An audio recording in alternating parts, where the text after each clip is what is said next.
Hey, this is Clayton Lawrence, the super heavyweight boxer for Team ISV, and you're listening to VIOC in action.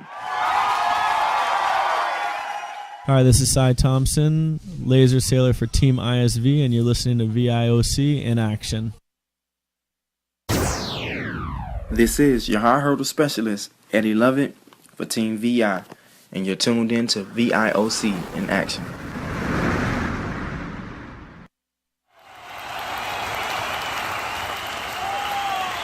Hi, this is Laverne Jones for Virgin Islands 4-time Olympian and 6th fastest female in the 60-meter history. Tune in to VIOC in action to learn about athletes and what motivates us. Remember, teamwork make the dream work. Good afternoon, and welcome to VIOC in action. This is your host, at Neil Bobby Thomas, and we're doing a little going back to the basics today on the Virgin Islands Olympic Committee radio show. Hey, we are all about sports. We are all about Olympics. We are all about healthy lifestyles. You know, that's what it's all about, man. That's what the Virgin Islands Olympic Committee is here promoting. Good stuff. We want to make sports and all of the healthy aspects of sports part of your educational program. We want it ingrained in you. We want it part of your culture. We even want to promote women in sports. We want to promote everybody in sport, but we want to promote women in sport. Even if they are not on the court, on the field, engaged, we still want women in sports. Even in administration, in nothing like a female leader to organize a good tournament, head up a federation. That's good stuff. That's good stuff. You don't have to be grinding on the court and handful of sand and sliding in the dirt. Nah, we have lots of roles for you in sport, and we want women in sport. We also want the Virgin Islands sports history to be documented and well archived for future generations to look back and see from whence they came and from who did what back in the day. We also want clean, healthy athletes. We want a lot, boy. That's one thing for sure. The Virgin Islands Olympic Committee, under the leadership of President Angel Chico Morales, wants only the good for sports in the Virgin Islands. And for those of you who seem to can't grasp your head around sports, the benefit of the Olympics, how wide-ranging a machine Olympics is. It's not just games. Stop it. It's not just games. It's way beyond games. It is games in an economy. It is games in health. It is games in business. So, for those of you who need a refresher, let's do our usual beginner's guide to the Olympics to give you a refresher. And one thing we're going to do today, we're going back to the basics.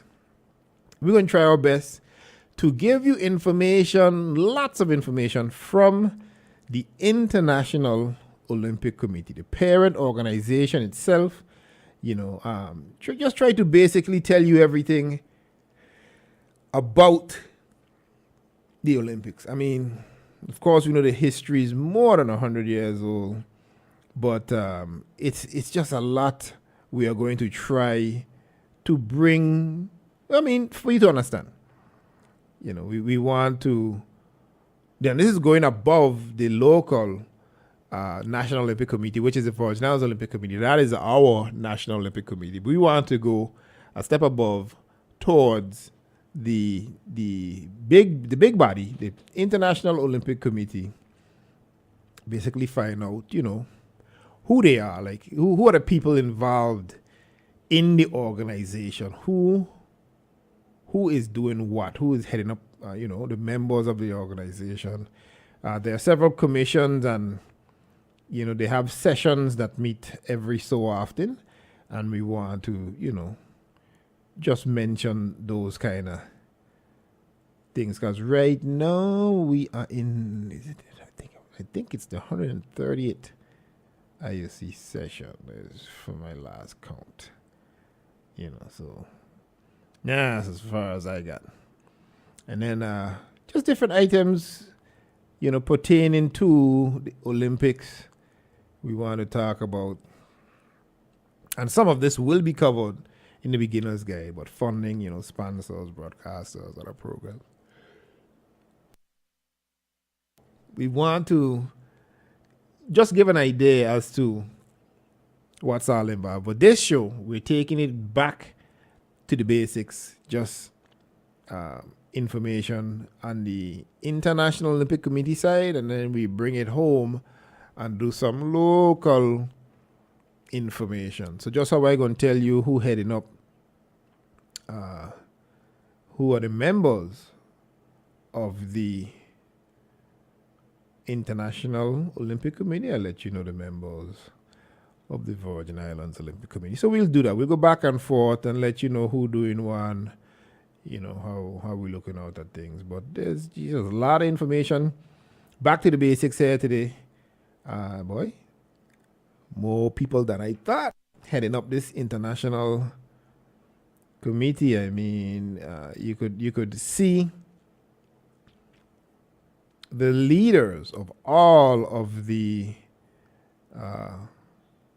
umpty-9 NOCs out there, which is pretty cool. So it's interesting to be able to look and check those out. It'd be good if we could get a literal bracketing, a breakdown of who sits where and our relation in the Virgin Islands Olympic Committee as far as where we stand with the international aspect. But again, let's go to the beginner's guide, giving you the basics understanding. And I know this is a staple in the show because this, of course, is an educational show.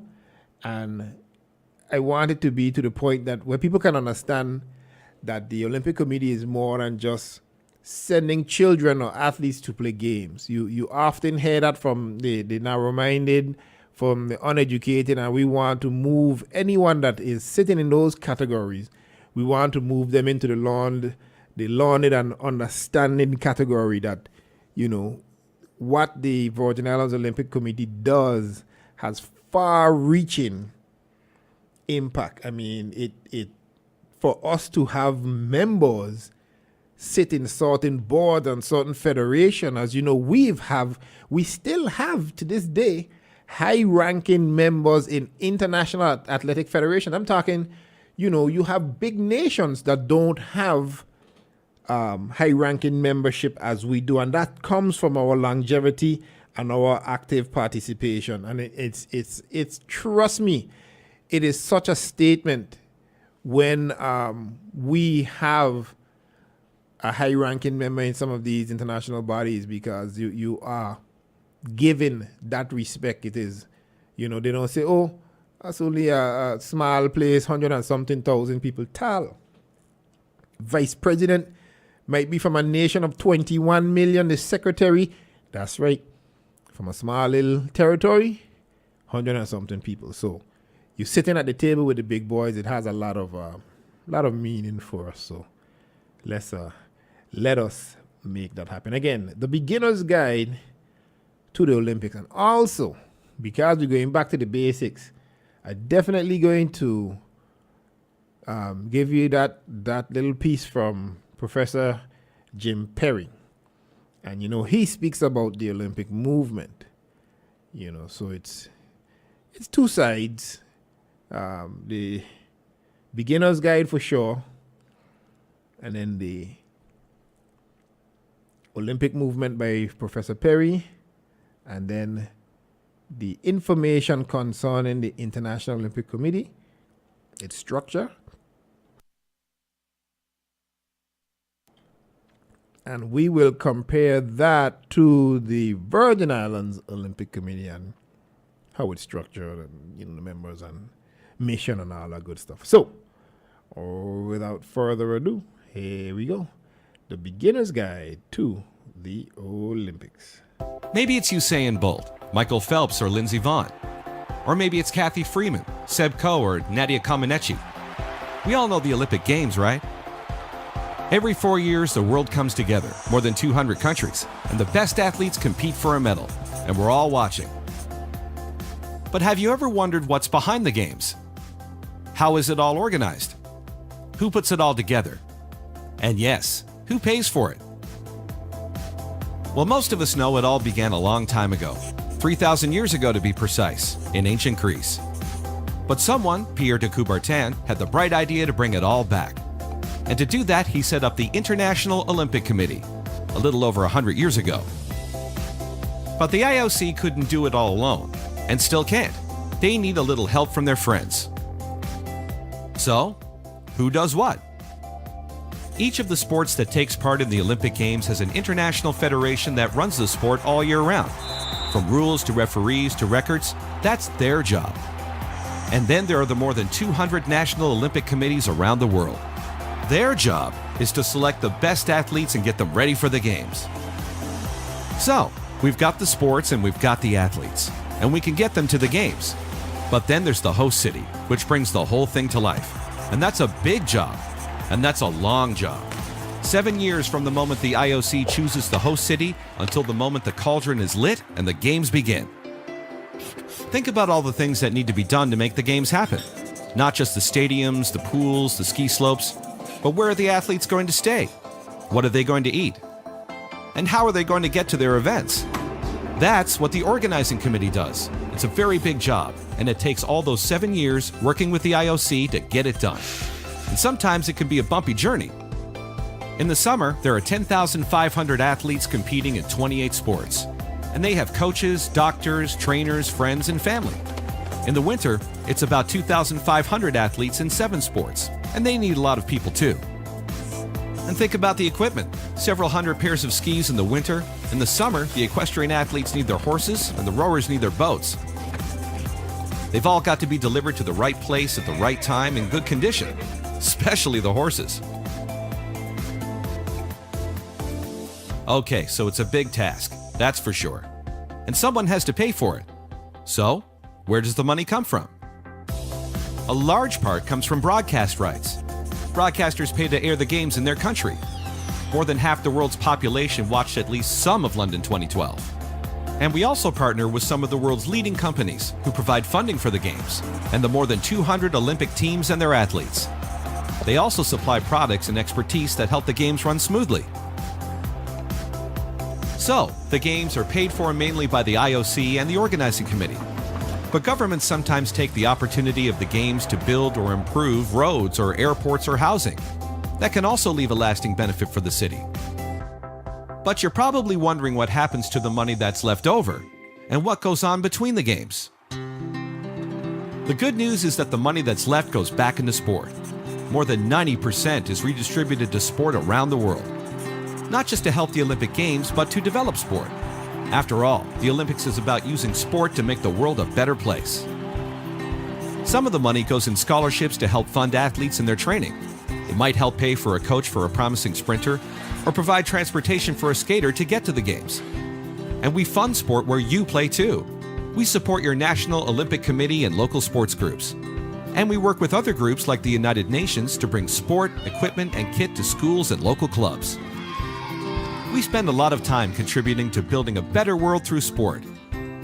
For example, there's the Youth Olympic Games, helping young athletes to live the Olympic dream and its values. And we use events like Olympic Day, June 23rd, to try to get you to do sport. We want the world to get active and live a healthy lifestyle. And we want to ensure women get the same access to sport as men. At the Olympics, all sports are now open to women, and every single nation has now sent women to the Games. We also want to make sure the competition is fair, so we support the athletes and the fight against doping. And then finally, when it's all over and an athlete has run his last race or swam her last length, the IOC also works to try to help them get jobs. When you've spent your whole young life committed to excellence in sport, sometimes you forget about your future, and that's where we lend a helping hand.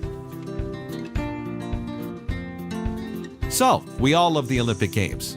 But the Olympics is about more than just 2 weeks every 4 years. We work all year round, using sport to make the world a better place.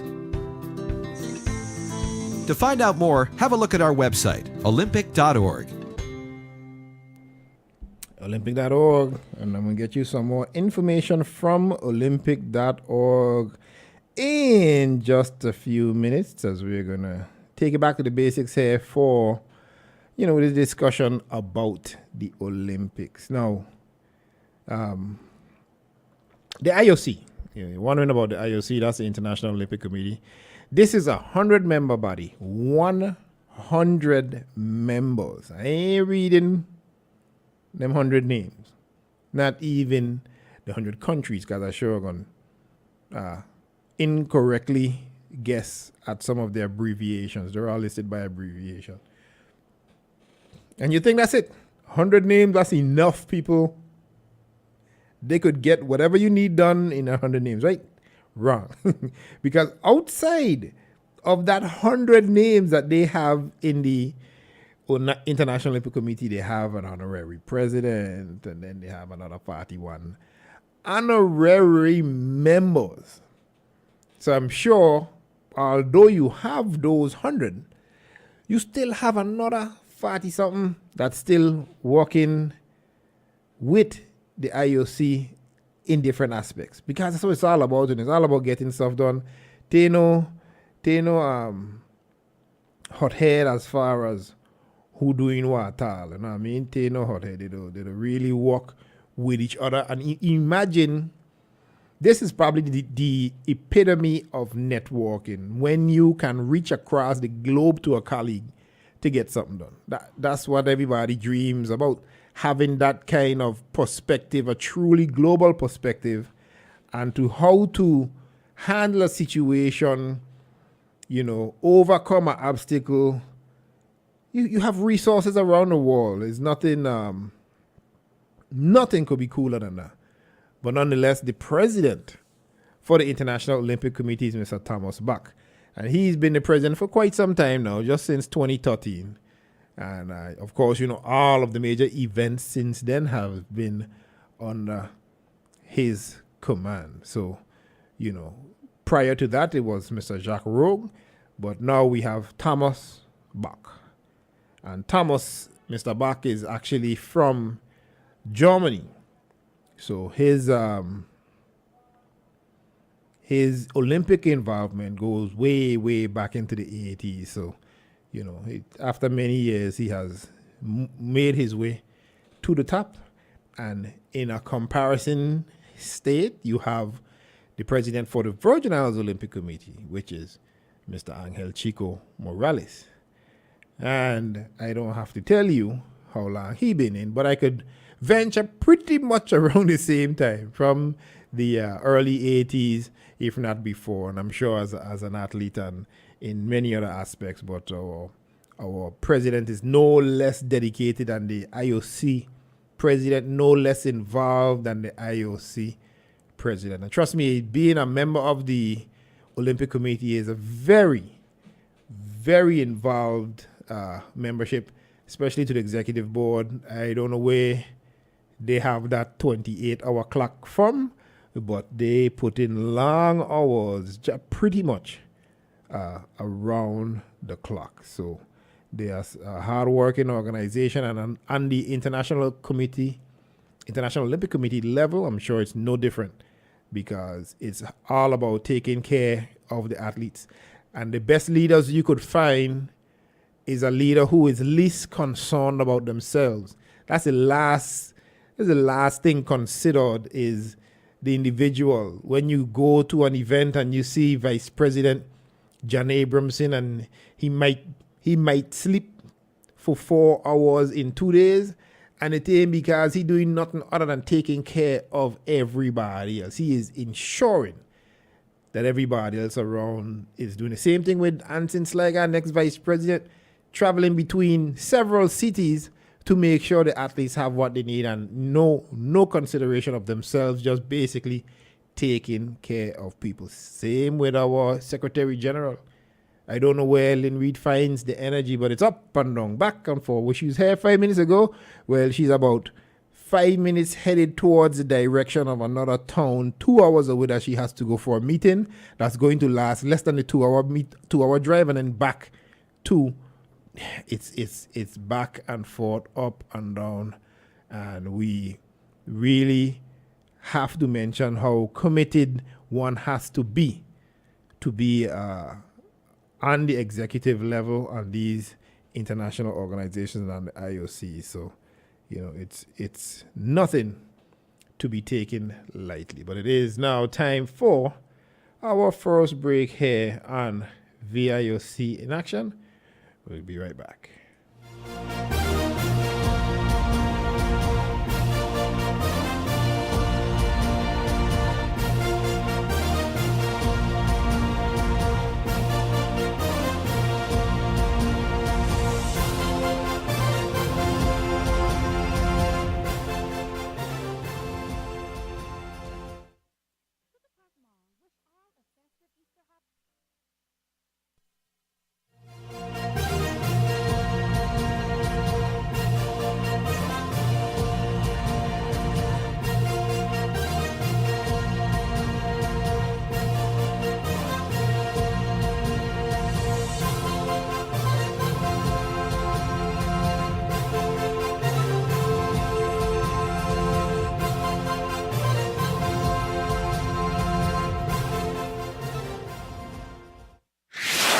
Hey, this is Katie Tannenbaum, skeleton racer for Team ISV, and you are listening to VIOC in Action.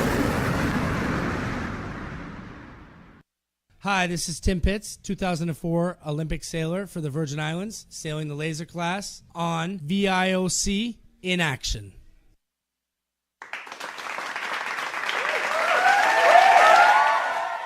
This is Mr. One Time for the One Time, Leon Hunt, long jump record holder for Team VI. Thank you for logging on to VIOC in Action. All right, and welcome back to the show. We're going back to the basics today. Just information concerning the International Olympic Committee and slight, very slight comparison to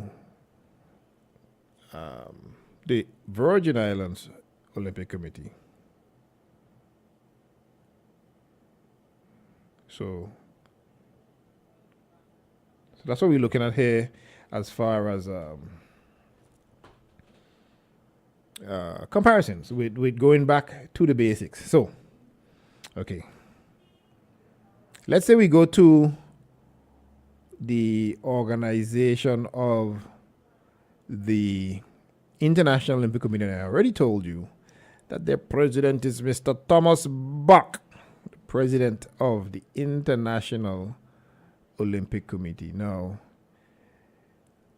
our executive board is much smaller. We're down to 5 right now. President, 2 vice presidents, one for St. Thomas, which is Anton Sliger. I guess that's St. Thomas and John. And we have one for St. Croix, and that is John Abramson Jr.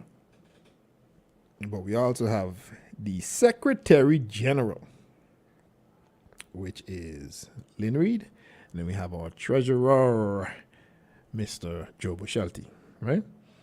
The IOC Executive Board, and they, we start in 66, they start 40 years in front of we in 21.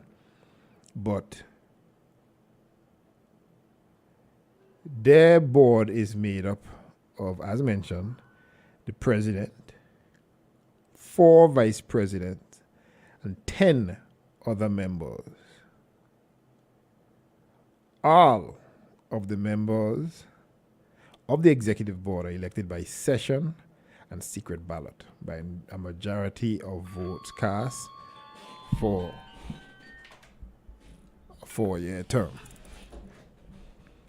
So when they have those elections, it's a 4-year term you're signing up for, and it's voted on by the members of the Olympic Committee, the 100 and something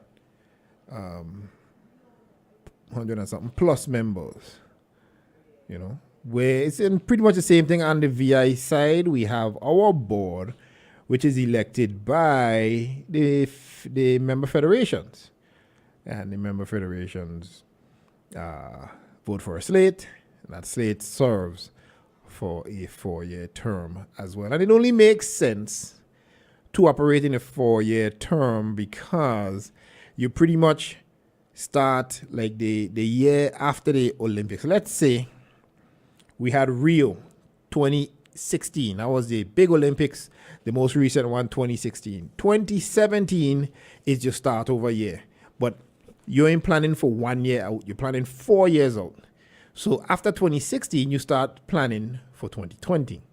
2020 is your next Olympic Games. So in 2017, you hit the ground planning. Everybody running, doing 1,000,001 things, planning. You're trying to get everything in order for 2020. But after 2017 comes 2018. 2018 for us is the Central American and Caribbean Games. And I'm sure globally there are other similar type regional major events. And for us, it's pretty major to have Central American and Caribbean. That's us. That's the islands and the Latin America. So pretty good there. Then we expand to the Pan Am Games, where you're going from the tip of North America to the tip of South America and every place in between. The Pan Am Games, that's a big deal right there. So with the Pan Am Games, you're going to step up from the Central American and Caribbean Games. That is all working towards the next Olympics, which is 2020. So 2016 Olympics, 2017, basically a year off. You're looking at Junior Olympics and them kind of thing. Then 2018, Central American and Caribbean Games. 2019, Pan American Games. 2020, Olympic Games. And it all starts over again. So it keeps it going. Everybody moving. That's what you want. Continuity. Things rolling. So let's take a look at the mission of the International Olympic Committee. Is this their mission? Let me check real quick. Okay, yeah, let's go to their mission. And their mission, the International Olympic Committee, is the supreme authority of the Olympic movement. And you're going to hear that often. The Olympic movement is more than just games. The entire mindset is a movement, okay? So the Olympic movement. And acting as a catalyst for collaboration between all parties of the Olympic family, from the National Olympic Committee to the International Sports Federation, the athletes organizing committees for the Olympic Games, to the top partners, broadcast partners and United Nations agencies, international Olympic committees, shepherd success through a wide range of programs and projects. On the basis, it ensures the regular celebration of Olympic Games, supports all affiliated member organizations of the Olympic movement, and strongly encourages, by appropriate means, the promotion of the Olympic values. And I think nothing is more important than your values, and they fight to make sure that the Olympic values are upheld in all aspects. So moving from there, we go into the Olympic agenda for 2020. And they have what is called a strategic roadmap for the future of the Olympic movement. And the Olympic agenda for 2020 is the strategic roadmap for the future of the Olympic movement. The 40 recommendations are like pieces of a jigsaw puzzle. When you put together, form a picture that shows the IOC safeguarding the uniqueness of the Olympic Games and strengthening sport in society. We are strengthening sport in society. Not just games, we are strengthening sport in society. Well, some of the key areas addressed by the Olympic Agenda 2020 include changes to the candidate procedure, the candidature procedure, with a new philosophy to invite potential candidate cities to present a project that fits their sporting, economic, social, and environmental long-term planning needs. And I've been hearing a little chatter out there that they're pushing a little bit more to get an African nation towards hosting an Olympic event. But again, to do that, you have to present a project that fits your sporting, economic, social, environmental, long-term planning needs. And Olympics themselves, the games don't totally fit into any African nation just seamlessly, because they are a lot less involved in these international type sports. So that's just a way to put it in your brain as to, if they see you as a candidate, they want to make sure that they're looking for you long term. They ain't just looking to come, set up shop, have sports and bus off, and you left with a bunch of facilities you are not going to use. They want that when you invest in your own infrastructure for these games, when the Olympic Committee assists with the development of your infrastructure for these games, you can actually use it long term. Okay? And then they also, another main thing they were looking at is reducing costs for bidding by decreasing the number of presentations that are allowed and providing a significant financial contribution for the IOC. So when it comes to these bidding for these games, in small feat, and happens more than once, and there's a lot of lobbying going on, and it's a lot of proving that you have to do, that one, you could handle the influx of the tens of thousands of people that will be attending the games. Two, that your infrastructure can deal with servicing all of these people, and then three, what you are not ready for, if they are going to invest, you need to develop and build this and build that. The IOC gonna be right by your side with significant financial contributions. They want to help you get things done. But again, you go back to the first statement where they want you to present a project that fits your sporting, economic, social, and environmental long-term planning needs. Not just put there to have the event and bust off and leave you hanging. That is never the aspect the Olympic Committee looks at all.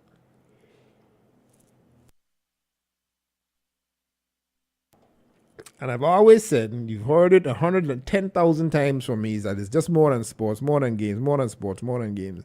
And that's indeed their mindset, because they don't want when you do eventually get to host a game, that everything is sport-based.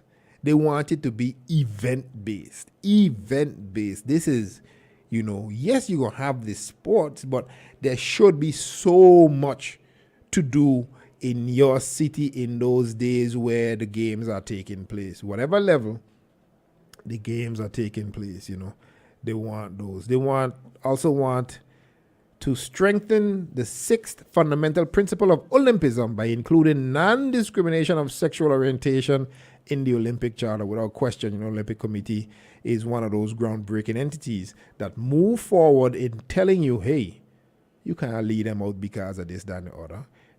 The International Olympic Committee, we're an inclusive body, and we're going to find a way to get them in. So again, they want to strengthen the sixth fundamental principle of Olympism by including non-discrimination of sexual orientation in the Olympic Charter.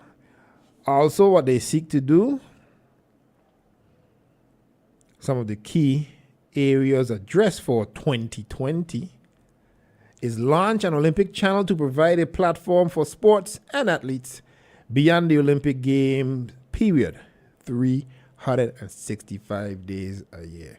And trust me, they are well on their way to getting that done, because even for the most recent Winter Olympic Games in Pyeongchang, South Korea, you could find all the games online, some live, and some in demand. Just whenever you're ready, on demand, you click on it and you go.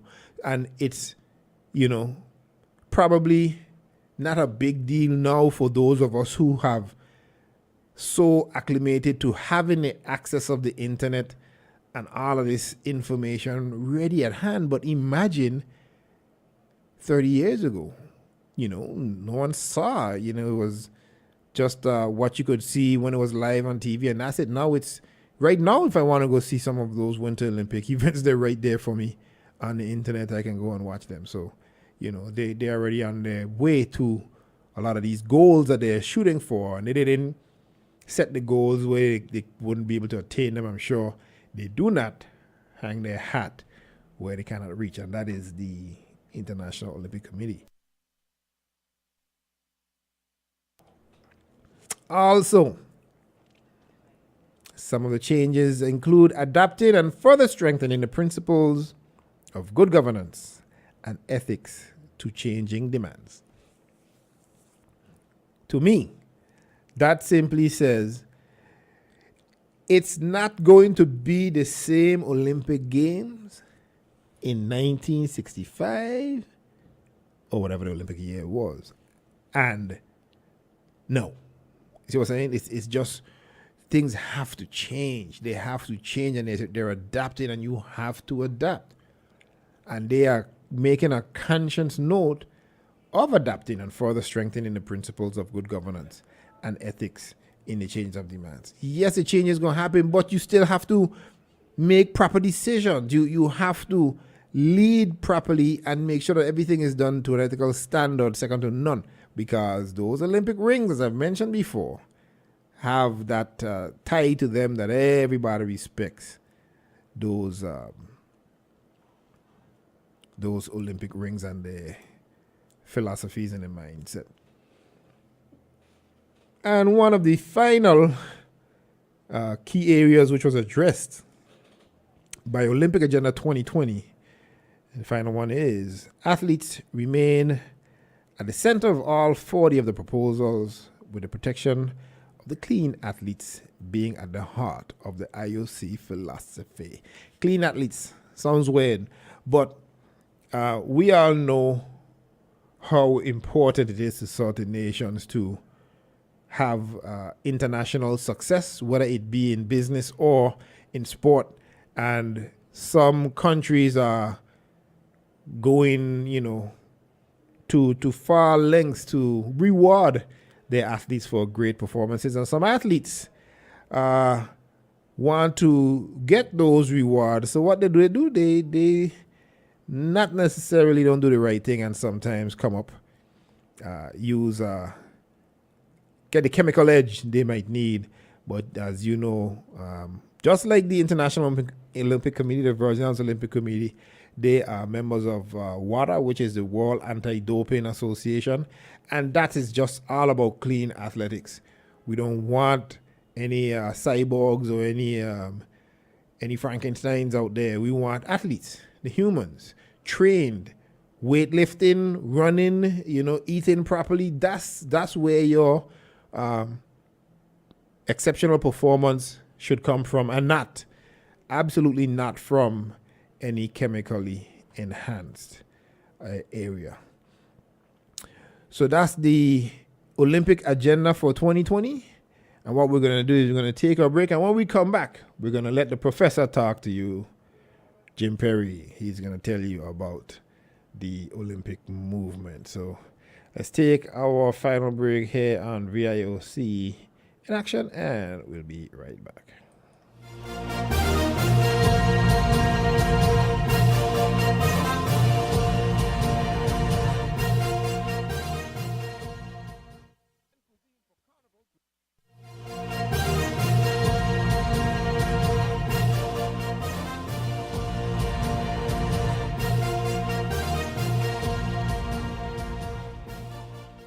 Hey, this is Sydney Paul, member of the Virgin Islands National Bowling Team, and you're listening to VIOC in action.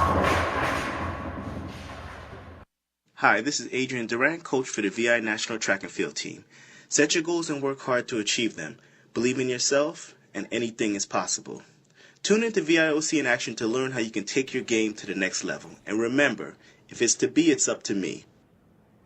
And welcome back to the show. And I got to get that interview done with Coach Adrian Durant. He won a national award, and I still haven't caught up with him as yet, but that's coming. But what we're going to do now is give you that segment from the Professor Jim Perry on the Olympic movement. Because you know it already, okay? Sometimes I work in schools, sometimes with very small children, on Olympic ideas. And I ask these children to tell me what they think about 3 ideas. The first one is Olympic. I say to them, what do you think of when somebody says the word Olympic? This is what the kids get. They know it's a 2-week festival of sport. It's not like the championship in any sport, which lasts a longer period of time, a season, right? It's 2 weeks. Secondly, they fully understand it only takes 4 years. Especially British kids know this now. Very young British kids know this because we had 2012. And they knew the previous one was 2008. And the next one's going to be in Rio in 4 years' time. They know that. And they know that it's about elite athletes. They know it's about the very, very, very best in the world. They understand that. Or except in football, where they don't send their very, very best, do they? They send it, right? Think about that. If the Olympic Games is supposed to be about the very, very, very, very best, they should ban football at the Olympic Games, because Blatter wants FIFA to have the World Cup, right, as its primary event. If the primary event is not at the Olympic Games, that's a good argument for getting rid of football out of the Olympic Games. But anyway. They know, and I'm a footballer. Oh, no, I was many years. So it's between the elites, and it's intercommunal competition. Everybody understands that it's flags and countries and so on, and that you're representing in the ancient times, you're representing your city-state. In the modern times, you're representing your country. So very small kids get this. They've got an idea of Olympic. They know what it is. So I say the next word is Olympiad. Right. What is Olympiad? And they nearly all get it wrong. They don't know what an Olympiad is. Some of them say it means an Olympic athlete is an Olympiad. Or some of them say it's one edition of the Olympic Games, like the London Olympiad. Right. And it's not. You'll know, of course, already, being students of the Olympic movement, you will know that an Olympiad is a 4-year period. An Olympiad is a calendar term. It refers to a 4-year period during which a Games might be held or not be held. So you'll know that the London Games are not properly referred to as the 30th Games, but as the Games of the 30th Olympiad, because the Olympiad exists whether or not the Games exist. And 4 times in the 20th century, due to world wars, we've not had 3 times we've not had Olympic Games. So it's the 27th Games, but the Games of the 30th Olympiad. You'll know that already. And then I ask them, what about Olympism? So Olympic, Olympiad, Olympism. They never heard of it. They never heard of it. I do work in universities with students, usually with students of physical education, sport, and exercise science, this kind of area. Sometimes I work with other groups of students, but usually it's with sport and PE type students. They don't know either. Isn't it amazing that you've got these people whose profession is supposed to be in the area of sport, and they know nothing about Olympism? NOCs, what are you doing? NOCs, if you can't reach these people, right, you'll not reach anybody. These are the reachable people. These are the people who are committed already. These are the enthusiasts already, and they don't know. So NOCs, are you doing your job? That's my question. But what I try to do with the kids is to show them how they know what Olympic is. They understand what the Olympic Games is all about. And I try to contrast it. So, Olympic, 2 weeks, 4 years, elites, intercommunal. Okay? Olympism, not just the elite athlete. Olympism is about everybody. It's about sport for all, and it's about physical education in all schools. It's not just a short period, 2 weeks, but it's the whole of life. Olympism is a concept that applies to the whole of your life. So Olympism applies to me as an old guy as much as it applies to a kid in primary school. It's not just about competition and winning. It's also about the values of participation and cooperation. I can prove that, if you like. I mean, all of these propositions are just hot air coming out of my mouth, right? I've not substantiated any of these propositions. They're just assertions. You don't have to believe any of this stuff, right? But I believe I can substantiate them. Let me give an example.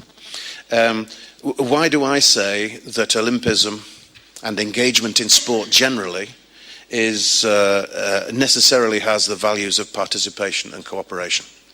Well, it's because you can't have a game without the other person. You can't have a contest or a competition without the opposition. So before you can compete, you have to cooperate in the production of a social practice of a sport. There has to be such a thing as a sport, ongoing, cooperative enterprise, before you can compete in it. It's the cooperation that makes the competition possible. So in sport, everybody thinks, oh, sport is about competition, and that's conflict and opponents and biting each other and stuff like that, right? I say no. In logic, cooperation comes first. So when Pierre de Coubertin says, it's not the winning, it's the taking part, he doesn't mean, people take him to mean the winning is not important. It's not important to win medals. He didn't mean that at all. He thought winning was very, very, very important. And he thought competition as a motivator for personal excellence and as a motivator towards physical education, competition was a very, very important thing. But he saw that cooperation was logically necessary. You have to have prior cooperation before you can have winners. 10,500 athletes at the Olympic Games. 10,500. How many gold medal winners? Does anybody know how many gold medals are up for grabs at the Olympics? 300? 400? I don't know. Let's say 500. If there are 500 gold medals or 500 medals available at the Olympics, 10,000 athletes get nothing, go home with nothing, right? Was it a waste of time? It's a waste of time? Because, of course not. Why? Because it's a great triumph to be cooperating and participating in the Olympic Games. I missed the Olympic Games. I didn't get a chance to go. I missed out. What I would have given for the opportunity to go there. Huh? Never mind win, medals. Most athletes who go there know in advance they're not going to win. So why go? As de Coubertin said, it's not necessarily the winning, it's the taking part. The honor lies in the taking part. And without people who take part, you can't have winners. And not just sport as an activity. Olympism is not just about sport. It's about the values of sport. The values of sport as an educational and socially transformative influence. So it's the social and individual personal effects of sport that Olympism is concerned with. So just to say, just to wrap all this kind of stuff up, Olympism, in a few phrases, a universal social philosophy that emphasizes the role of sport in global development. You know, sport for peace and development, where does that come from? Originally, the motivation was Olympism. Sport for international understanding, you think that works? Sport for peaceful coexistence, you think that helps? Sport for justice, equality and fairness. Sport striking a blow for anti-discrimination, you think that works? I'm sure it does. Sport for social and moral education. Can sport be educationally useful? I think it can. And that's what Olympism says, okay? And this is not just hot air coming from my mouth, because I stole all of this, right? I stole all of this from other places and other people. And here's one source. Have you read it? Why not? You know you're here in the cradle of Olympism, and you haven't read the Olympic Charter yet. Read it today. You can download it off the internet, read what the principles are supposed to be of this organization and all other Olympic organizations, because it's on a piece of paper. It's there to read. So once you go online and you find that Olympic Charter, you read it and get all the information you need. But on the local side, if you want to contact the Virgin Islands Olympic Committee, who knows, you might say, hey, I have an outstanding athlete here. He might be able to represent the territory. Give us a call in the office, during office hours, of course. 340-719-8462. 719-8462. Or you can visit our website at www.virginislandsolympics.org. You want to send us an email? Send it to noc@virginislandsolympics.org. You can also check us out on Facebook at www.facebook.com/Virgin Islands Olympics. Or for those of you doing that Twitter thing, we are at Team ISV. And we all know that from today's show, you get back to the basics. It's just a major international organization getting together, working towards local success, which in turn gives us a win internationally. So that's how it works. The big picture working for the small picture, and when the small picture does good, the big picture looks amazing. So that's how we are working from the basics for the IOC and the Virgin Islands Olympic Committee. I know the IOC and the Islands Olympic Committee, the International Olympic Committee. But yes, the Virgin Islands Olympic Committee, VIOC is Virgin Islands Olympic Committee. And I have a few folks that want to say thank you for joining me here and every week on VIOC in Action. And this is Bobby Thomas. Check it out. Hey, this is Lynn Reed, Secretary General of the Virgin Islands Olympic Committee. Wanted to thank you for listening to VIOC in Action. This is Angel Chico Morales, President of the Virgin Islands Olympic Committee, thanking you for joining us on VIOC in Action.